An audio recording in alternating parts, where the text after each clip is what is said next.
Jaya Gopi Jana Vallabha Girivaradari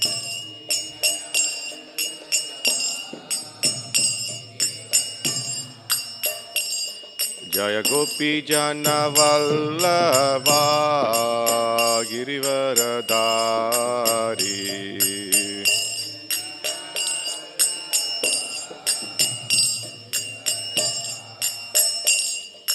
Yashodanandana Vraja Jana Ranjana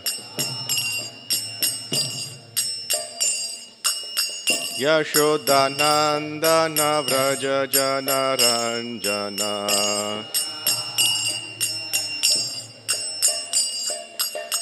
Yamuna Tira Vanachari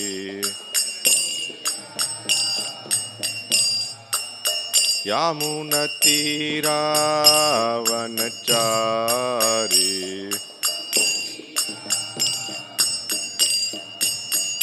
Jaya Radha Madhava Kunja Vihari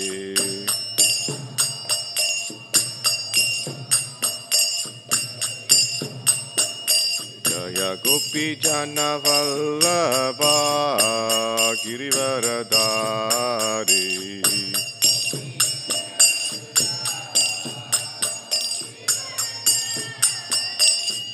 Yashodanandana Vraja Jana Ranjana Yamuna Tira Vanachari Jaya Radha Madhava Kunja Vihari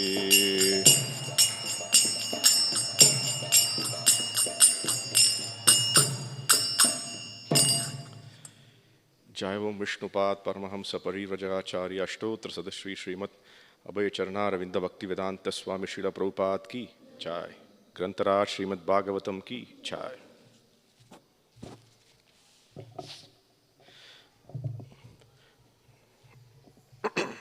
Om Namo Bhagavate Vasudevaya Om Namo Bhagavate Vasudevaya Om Namo Bhagavate Vasudevaya Reading from Srimad Bhagavatam, Canto 9, Chapter 20, chapter titled as The Dynasty of Puru, Text 23. Pitari Uparate Saha Api Chakravarti Mahayashaha Mahima Giyate Tasya Harer Amshabhuvaha Bhuvi Pitari Uparate Sopi Pitarya Uparyate Sopi Chakravarti Mahayashaha Chakravarti Mahayashaha Mahima Giyate Tasya Mahima Giyate Tasya Harer Amshabhuvo Bhuvi Harer Amshabhuvo Bhuvi Pitaryuparate Sopi Chakravarti Mahayashaha Mahima Giyate Tasya Harer Amshabhuvo Bhuvi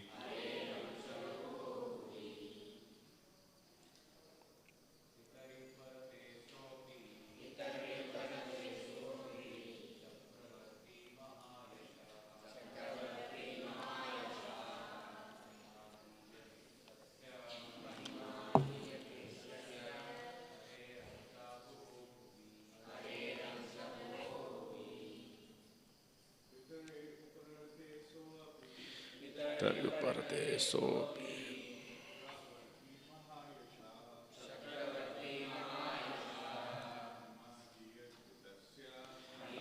Giyate tasya.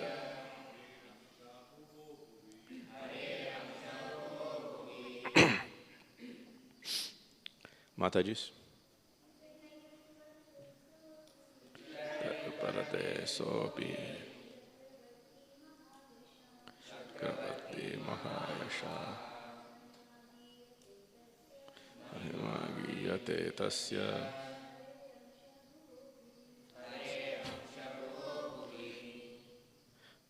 Pitari, after his father, Uparate, passed away.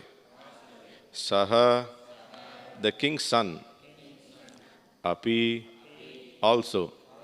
Chakravarti, the emperor, Mahayashaha, very famous.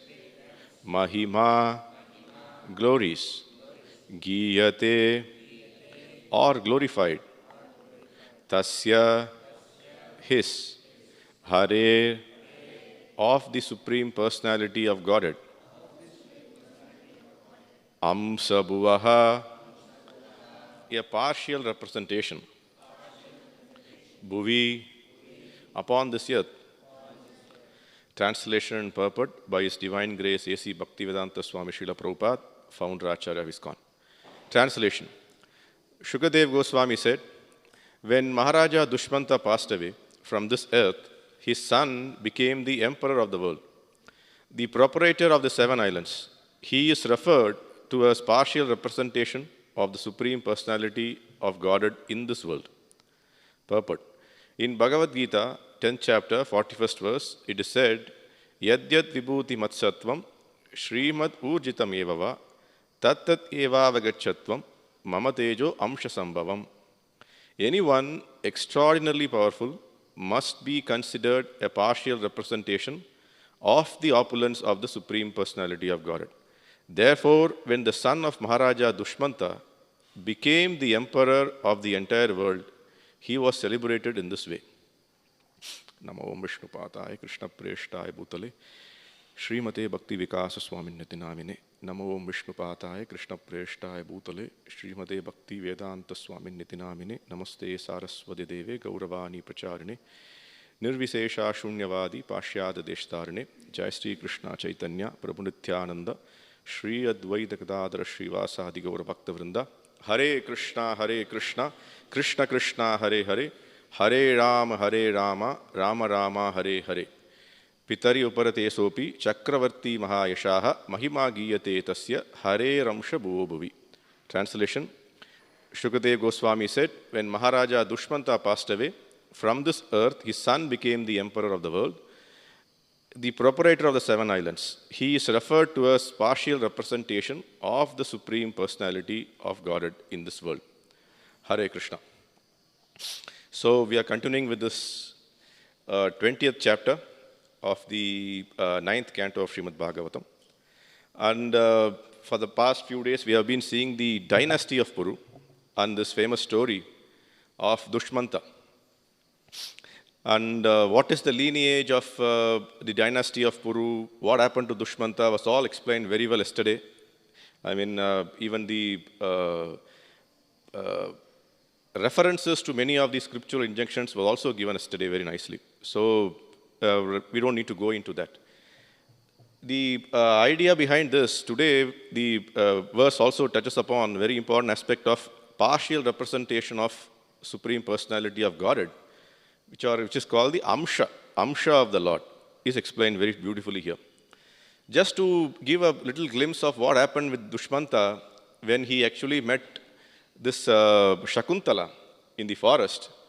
And we all know Shakuntala was the daughter of Vishwamitra, the famous story of Vishwamitra, which we must have heard millions of times from Srila Prabhupada, that how even a great sage, when he is not a devotee, when he is not fully Krishna conscious, when he is not surrendered to Supreme Personality of Godhead, then what are the pitfalls one can encounter? So we have very few things. And one of the point which is very clearly also Prabhupada quotes in the verse when he talks about the marriage between Dushmanta and Sakuntala.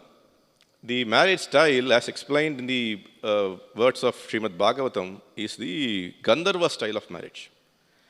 What is the Gandharva style of marriage? Is Srila Prabhupada quotes that this Gandharva style of marriage is by marriage by agreement.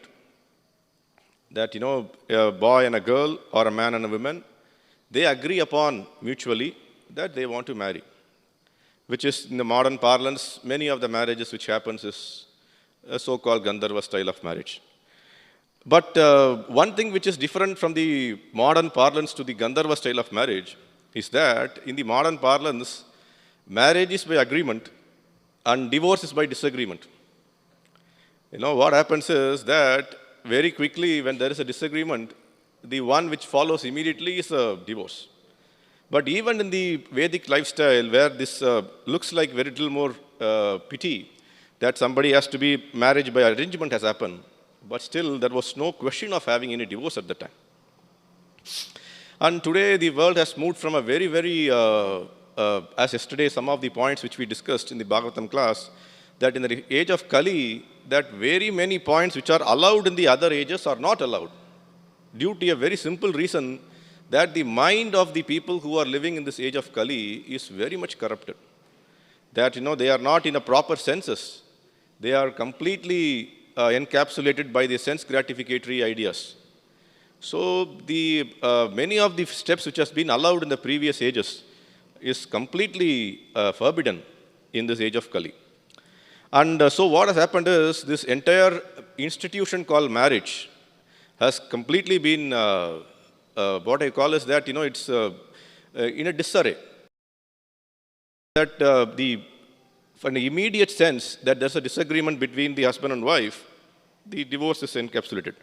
Now the point here also that, if you see some of the famous examples which come in the news, that, how some of this husband and wives disagree and they go for divorce.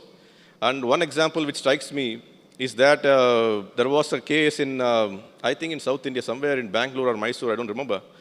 But what happened is the husband filed for divorce in the family court, family settlement court.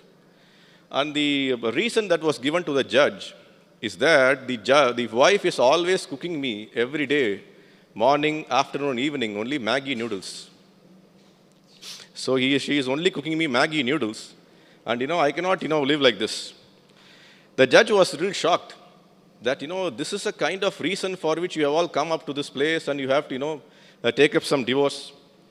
And the same judge who was actually, a part of this various kind of disagreements or what you call divorce settlements in the court, writes a memo later encapsulating many of his ideas of how this kind of, these divorces are completely doubling in India even in the current day.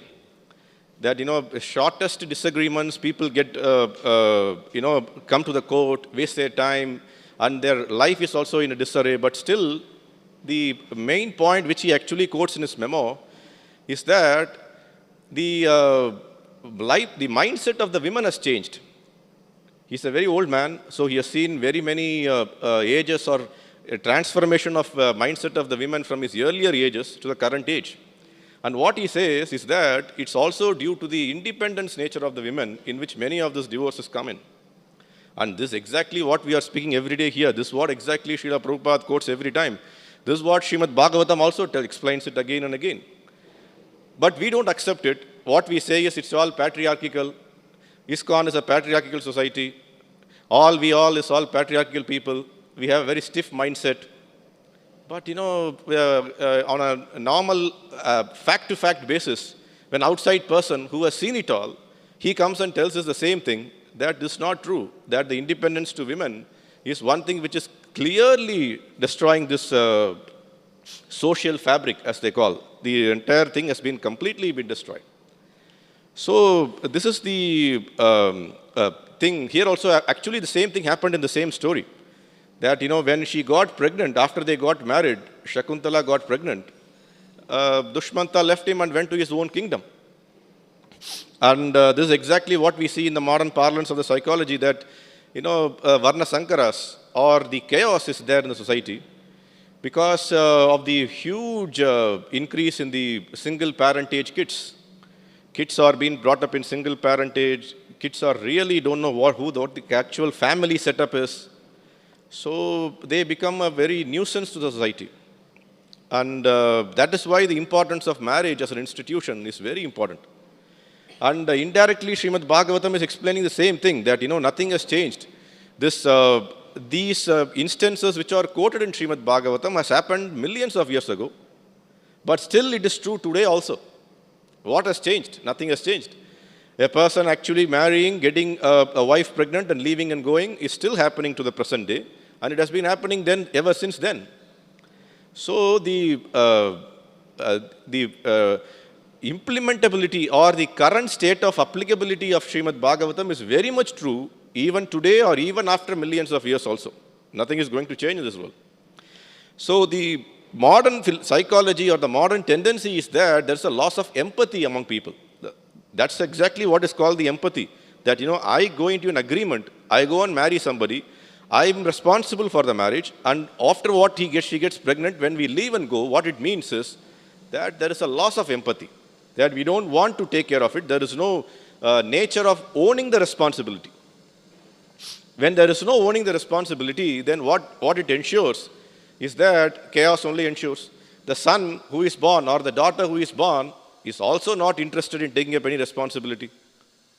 And so when we tell them that, the current modern generation is very bad, the modern generation is not able to cope up, or the modern generation is actually having a lot of ideas which are completely disregarded with the entire society as a family as a whole, that's all because that the previous generation has not guided them properly. This is what Srila Prabhupada always tells, that, the parents are very much responsible for the upbringing of the kid.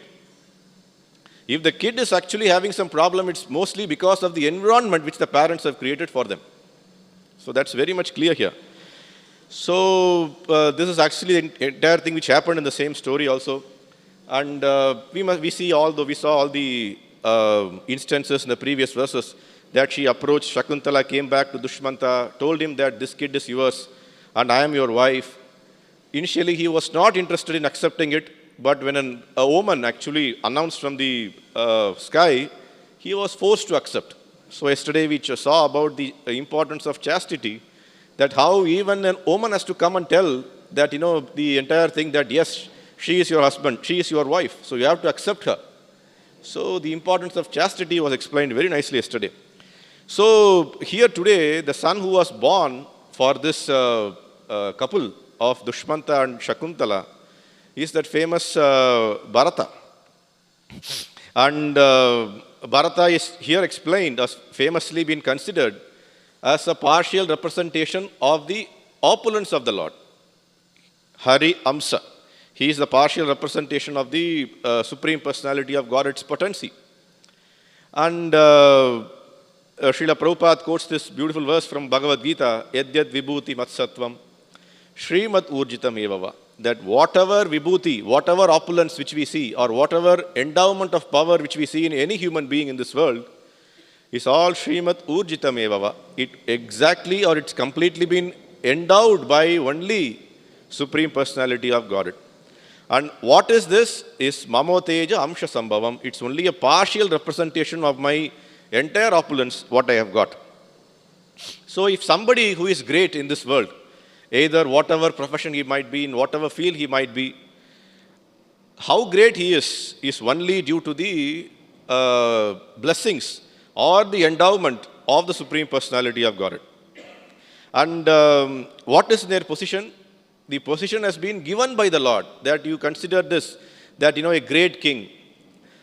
Many great kings have come and gone in this world. If somebody is being asked a question, who is the greatest king of all? Now, many of them will tell many of their own kings who ruled them. The South Indians might tell Chola, Chera, Pandya, or whatever it is, or the North Indians might tell Mughals, or many other examples can be quoted. Even the Nara Indra, the king is called, he is the representation of Indra. He is the representation of the Indra who is ruling over the Naras, ruling over the humankind. So the entire thing of being the representation of being a king is also endowed upon the Lord. Whether he is greatest, whether he is smallest, whether he is the most valiant, whatever it is, that he has only been given or powered by the God only. Or even the learned scholars. Today we see very many learned scholars, they think that, they have acquired this knowledge by their own potency. But, it's not the case. And we can even see this wonderful example in the anecdote of Chaitanya Mahaprabhu's Leela. When this argument between Chaitanya Mahaprabhu and Keshav Bharati happened, everybody considered Keshav Bharati to be one of the greatest poet or greatest scholar of those time. And what he did, upon the request of the general public, he was instantly able to produce or write 100 poems on the glories of Mother Ganges. And it was like free-flowing poems, Sanskrit poem he was able to write. And after he finished his complete recitation of the 100 poems, 100 verses, Chaitanya Mahaprabhu immediately asked a question from one of the verses. Now this Keshav Bharati is completely perplexed. That, how it's possible for you that, I quoted this 100 verse just on its own accord, that it came spontaneously from my mouth. And how you are able to memorize this 100 verse, and one of the verse you are able to ask me a question also. And Chaitanya Mahaprabhu actually answers to him that you are endowed with the special mercy of goddess Saraswati. And that is why you are able to even have this small amsha or whatever potency of Saraswati, that you are able to do all this. And why you are not able to think that, somebody can also be Shrutadhari. That, one who is actually able to, completely able to understand or memorize. Shrutadhari means completely memorize things in a very fast manner. And, I am endowed with the same potency of the Supreme Personality of Godhead. He has given me that potency. And that's how I am able to do it. So, this is another thing about the learned scholars. And this is what Bhagavad Gita also says, that jnanam apohanam cha. Matta smritir jnanam apohanam cha. That, I am giving you the knowledge, I am giving you the remembrance, I am giving you the forgetfulness also. So if somebody is able to memorize some things, somebody is able to understand something better, which means that, it has been endowed by the Supreme Personality of Godhead. That's very, very clear. And any other field of expertise, if you take artists, there has always been a few artists who come and go. People think that the greatest artist is Leonardo DiCaprio or even this Michelangelo or whatever they call. But, it's also in the eyes of the beholder. So it is very difficult to ascertain who is the greatest of them all or why they have been very greatest. Or the greatest engineer. Srila Prabhupada quotes in one of the examples that when he tells that who is the greatest engineer of all, a question is being put. So many of this American people who are American boys who are there, they answer that, one who built the Californian bridge, or somebody who built this, built that, or whatever they all say. Srila Prabhupada explains that why don't you think in this line that the greatest of all the engineer is a bird who goes and builds a nest. And the nest is being built in a very, very fine, some straws on the street, or straws from various places. The bird doesn't have any hands or something with its beak. It is intertwining all this straws, and a beautiful nest has been created. And that nest is also, most of the time, hanging upside down from the tree. We are not even able to build anything against the gravity, and this small bird is able to build one beautiful nest with its only beak. And where did it learn all the engineering skills from? Which engineering college did it go to? And the bird didn't even know that maybe it is, even building those nests in the tree of an engineering college also. We are all very learned people. We go to college, we learn this, we learn that. What is the use? And who is the greatest of all engineers is a bird who can build a beautiful nest upside down on a tree. So who is giving the potency? Who is giving the potency for the bird to do it? Even the man who built the greatest of bridges, who is giving the potency? Lord is giving the potency. And who is giving the potency for the small bird to build the nest? Same Supreme Personality of Godhead. Same, that is what Mama Tejo Amsha Sambhavam. It's all because possible. Sambhavam, it's possible because of the Amsha. So, like this, many examples can be quoted in various fields of expertise. Politicians, even being a politician is also needs a lot of expertise. And where do they get this expertise from? Again, from Krishna. Krishna is the greatest politician. So, it's like that. Even Brahma, demigods, everybody, whomever you say, even Brahma has the greatest power. Demigods have very many powers than you and me. But where do they get the powers from? They all get from Krishna. That has to be attained. That, one cannot attain the power of the master unless he is blessed by the master. The power of the master cannot be attained independently. In any field you take, even if you have to become an engineer, you have to go and study with somebody. If you have to become a politician, somebody has to bring you to power. Or even if you have to become the greatest artist, somebody has to bring you up.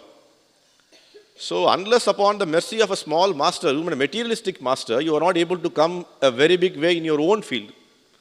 And what to live of some child prodigies? These child prodigies are the people who come up, just like, example of Mozart, who came up in the young age of 3 or 4, he was able to, do symphony. Where did he get all the skill set from? Srila Prabhupada used to quote this, that, John Lennon was very, very famous in those days. I mean, when Prabhupada was there, John Lennon was a very famous singer. And Srila Prabhupada used to say that this John Lennon, Lenin actually, they call Lennon, yeah, whatever, pronunciation is a noun. So it's a noun you can pronounce anyway. And so what happens is that he used to tell that, he is actually a Gandharva in the previous birth. Otherwise, how is science going to explain this? That how a Mozart, who is 3 years or 4 years, who is coming and, completely doing a symphony thing, or how is some of the kids, or some of the other examples which can be quoted is that famous mathematician, Ramanuja. Many of these mathematical scholars were not able to even solve or even create those equations. He was a young chap, in his teenage. He was able to do all these mathematical equations. How was he able to do it? Or that famous lady in India, who is that, again, same Shakuntala, that famous Shakuntala, who was that, who could memorize things. If you give some number, even 10-digit number by 10-digit number, she can multiply and tell over a second. Where do they get all the skills from? They are not gone to any college, or these are all some of the skills which they have got from the previous birth or been endowed by the Lord. But science cannot explain this. How is science going to explain this? They can do a lot of research onto their brain, neuro segments and other things, but they will not be able to even get a fragment of how this potency has come from. They will not be able to take any of these ideas from. So everyone has some capability. Everyone has some capability to some extent. I mean, some extent somebody has some capability. And this capability is only possible because what has happened is that the capacity or the capability has come as an blessings of the Lord. Even we ourselves, what is the biggest, small things, what we are doing in our, what we call is a very, very small world in which we are living. Even what we are doing is also being endowed by the Lord. Otherwise, we will not be able to do anything. Compare ourselves with some of the common man who is living, and many times we can see that. Sometimes it looks very, very logical that why this fellow is not able to understand this, why this fellow is not able to do this. We can see it in our everyday parlance. But they are not able to understand it. They will never get that concept right, and even a simple thing they will not be able to understand. Why there is a difference? Why there is a huge difference between very, very small things of understanding? Because of the same thing, matta smritir jnanam apohanam cha. That, even for understanding a very small thing, that it needs a lot of endowment from the Lord, a lot of blessings from the Lord. Otherwise, it's not possible. And, people, even the common thing also, even in India, it's a very common thing that, many of these yogis have very wonderful powers. Again, anecdote of Srila Prabhupada's, childhood. When Srila Prabhupada used to tell this example that one of the greatest yogi came to his house when he was a kid. And, he immediately all the kids were called upon, and the yogi asked all the kids that, what do you want? So Srila Prabhupada told that I want a very wonderful sweet pomegranate. So what this yogi did is, okay, you go to the nearby room, you'll find a wonderful fresh pomegranate from Kabul. Kabul is very famous for this pomegranates. I don't know whether it is still now, but in those days maybe.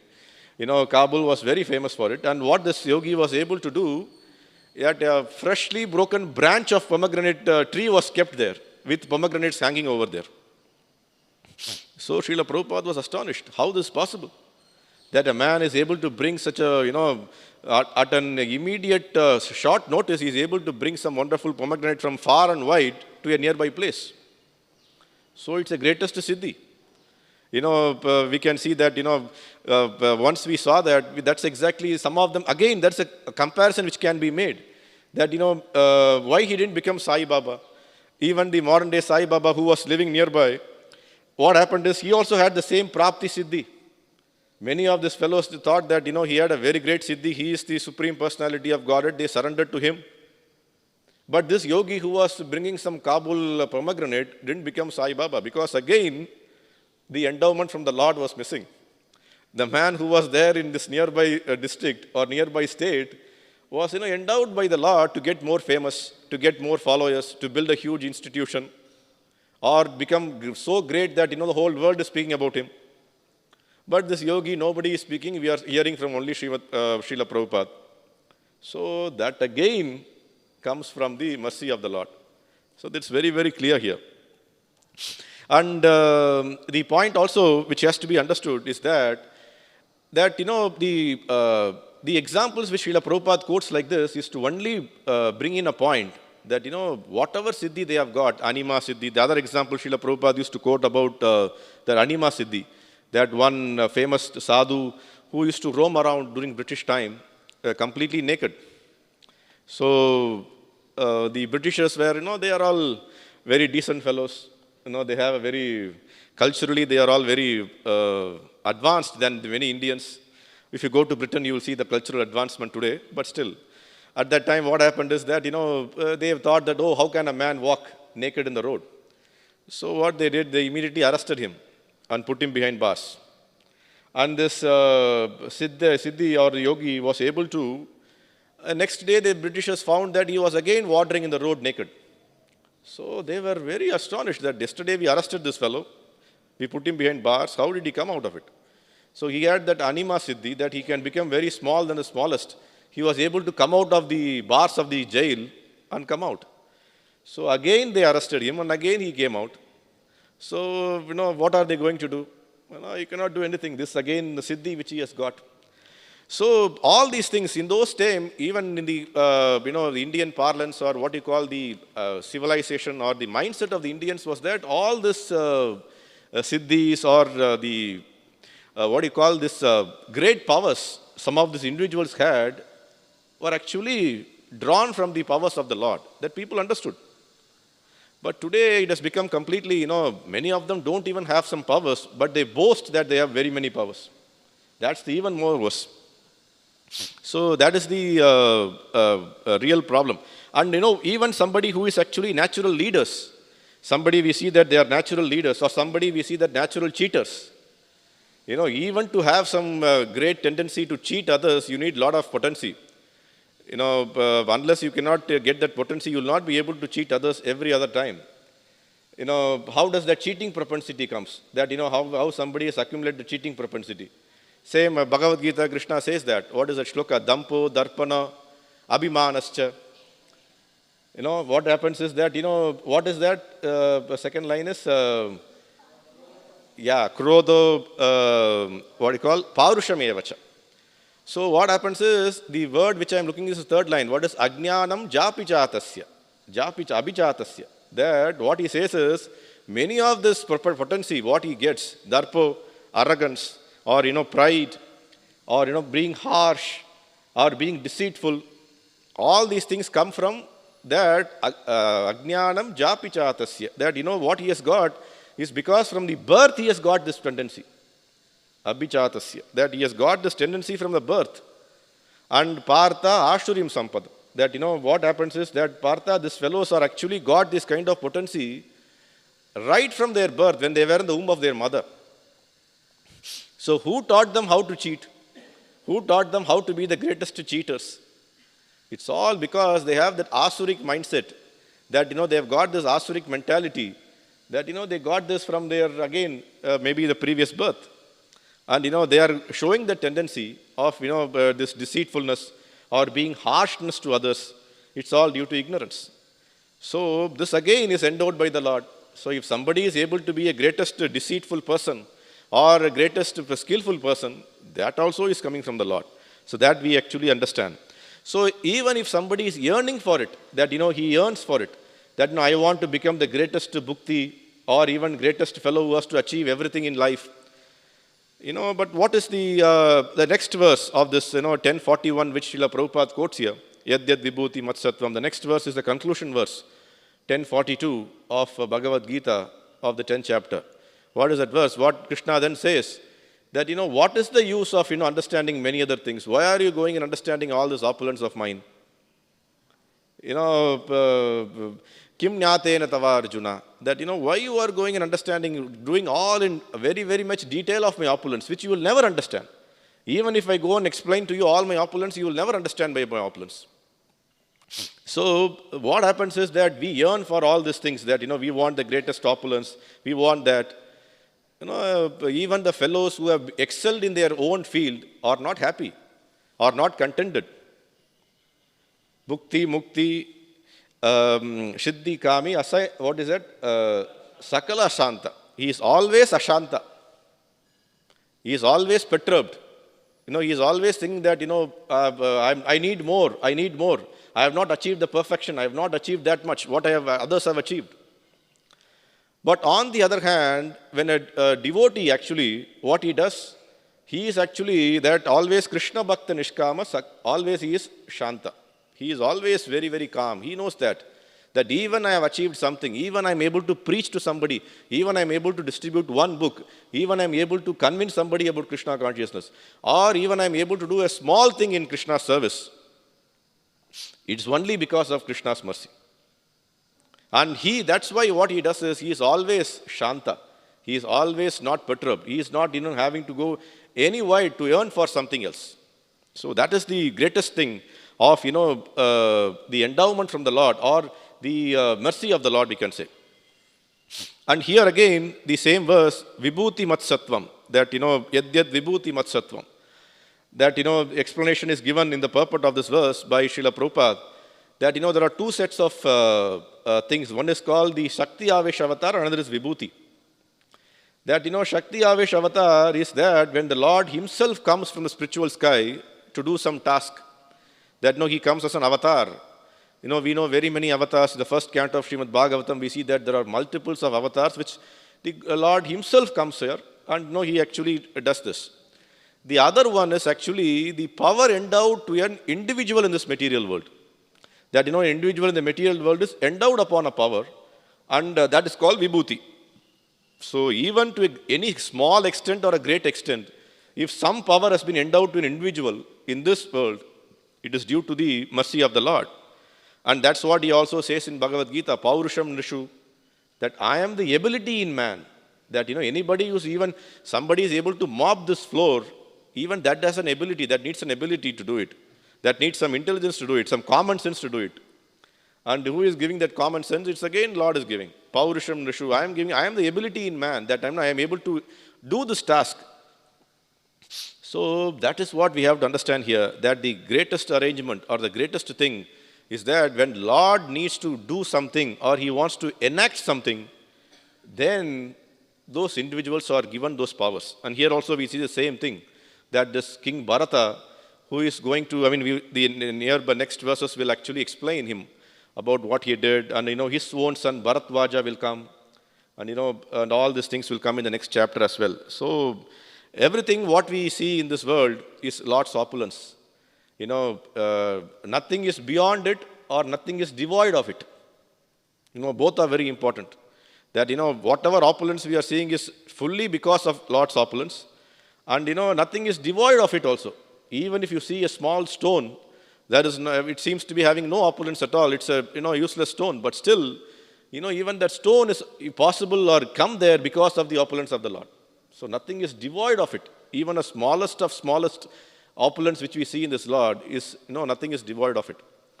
And, everything is possible because the Lord is as an atom. He has gone into the atom of everything what we see here. Kopyasav rachayitam jagadanda kotim. Andantarastha paramanu chayantarastham govindam adipurusham tamaham bhajami. That, everything, every atom you see here, everything whatever you see here, it's all possible or it's manifested because of the presence of the Lord in various degrees.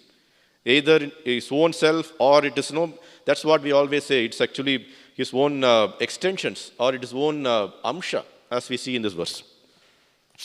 So, finally, to conclude, what we understand from these verses of Srimad Bhagavatam is that even the greatest persons, even the greatest people whom we have seen in this earth, is all possible because of the power of the Lord. That, only thing what we have to do is that we have to understand that the Lord is a supreme proprietor and I am just a servant in his service.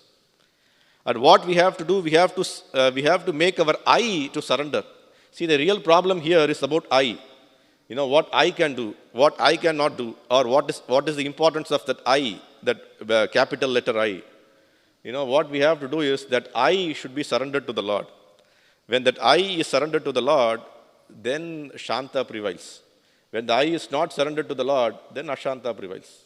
It's very simple. It's very simple. That's what Srila Prabhupada always asks this question. What is the difficulty? What is the difficulty in doing devotional service? Very, very simple. Just we have to surrender that I to the Lord, that I don't have anything to do. I don't have any desires to do. What I have to do is just surrender to Him and do some devotional service. Simple. So the only solution is pure devotional service. Wherever we go, whatever we do or whatever we don't want to do, everything is connected to devotional service. So the real thing about the message from this verse or from this chapter of the verse also is that we should not get enamored by the very many things in this material world. We should not get enamored by that. We have to get enamored by the Supreme Personality of Godhead. Somewhere we have to get enamored. Either we get enamored in this material world or we get enamored with Supreme Personality of Godhead. So what is the difficulty in not getting enamored with Supreme Personality of Godhead? So it's very easy. Very simple. So devotional service is very simple. And, only thing is that, we completely surrender our ego, our I, that ego to the Lord. Then everything is possible. Hare Krishna. Srila Prabhupada ki jai. Any questions, any suggestions?